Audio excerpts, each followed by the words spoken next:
इस कहानी में देवी पार्वती और शिव जी के संबंध हैं। देवी सती ने अपने शरीर को त्याग दिया और उसके वियोग में शिव जी ध्यान में लिपटे थे।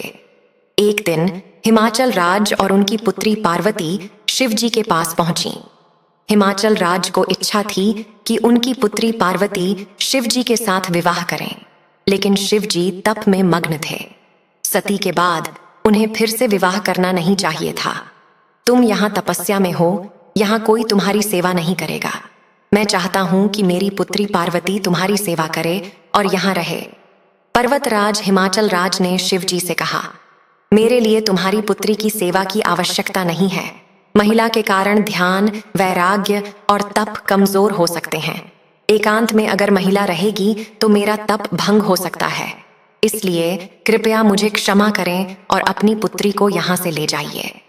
शिव जी ने हिमालय राज को उत्तर दिया। देवी पार्वती ध्यान से सुन रही थीं हिमालय राज और शिव जी के विचारों को। आप तपस्या में हैं तो कैसे महसूस होता है कि शरीर महिला का है या पुरुष का? पार्वती जी ने शिव जी से पूछा।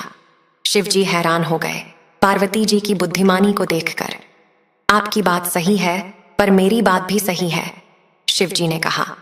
फिर उन्होंने हिमाचल राज से कहा कि देवी पार्वती को समय समय पर यहाँ बुलाएं, जिससे वह यहाँ आकर व्यवस्था सुधार सकें।